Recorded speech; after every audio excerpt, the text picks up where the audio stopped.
और अब जयपुर से बड़ी खबर है। लाखों बेजुबान पशुओं को लगा दी अमानक दवाइयां। पशुपालन विभाग के उच्च अधिकारियों की लापरवाही और ढिलाई, बगैर जांच के ही सप्लाई कर दी 2 दवाइयां।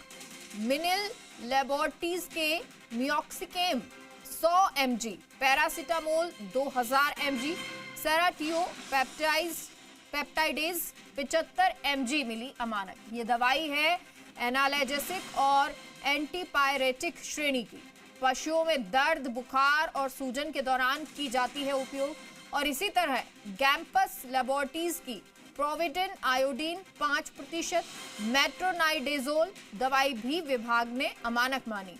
और ये दवाई पशुओं के यूट्रस में डाली जाती है। इन्फेक्शन दूर करने के लिए 2 माह से अधिक समय पहले ये दवाइयां सप्लाई हुई थी। ज्यादातर पशु चिकित्सा संस्थाओं में लाखों दवाइयों का उपयोग हो चुका है। अब पशुपालन निदेशालय ने इन दवाइयों को अमानक माना।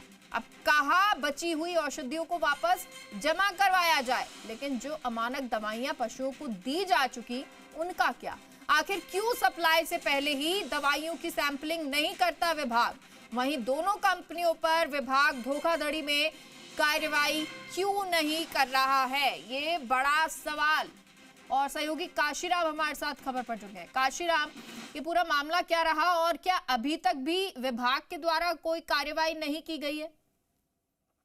जी मेघा, देखिए 2 दवाइयां सप्लाई की जाती हैं पशुपालन विभाग द्वारा करीब 2.5 महीने पहले, और इन दवाइयों की रैंडम सैंपलिंग की जाती है। और रैंडम सैंपलिंग के बाद ये पाया जाता है कि इन दवाइयों के जो बैच हैं वो अमानक हैं और इनमें जो दवाई सप्लाई की गई है वो खराब है।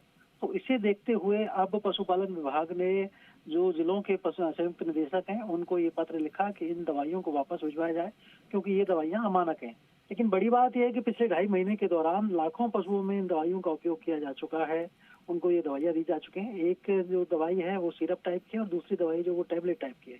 तो इन दवाइयों का जब उपयोग हो चुका है तो उसके बाद वापस मंगाने का कोई औचित्य नहीं रह जाता।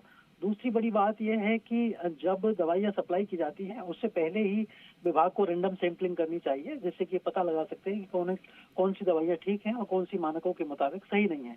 तो जब अगर पहले से ही सैंपलिंग कर ली जाती है तो ये स्थिति पैदा नहीं होती।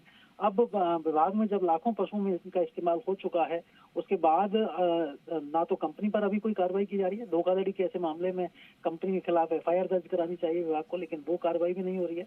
दूसरी तरफ जो सैंपलिंग जो दवाइयां उपयोग हो चुकी हैं उनके निश्चित रूप से पशुओं में नुकसान होने तय है। जो दवाई जो ये प्रोविडेन आयोडीन है इसको यूट्रस में इन्फेक्शन रोकने के लिए दी जाती है। ऐसे में जो बहुत सारे पशु हैं उनमें इन्फेक्शन की दिक्कत हो सकती है इस दवाई की वजह से। तो लाखों पशुपालकों के लिए ये दिक्कत भी खड़ी हुई है और विभाग के उच्चाधिकारियों की कहीं न कहीं इसमें लापरवाही और कह सकते हैं कि ढिलाई भी रही है। जी ठीक है, बहुत बहुत शुक्रिया आपका काशीराम जानकारी के लिए।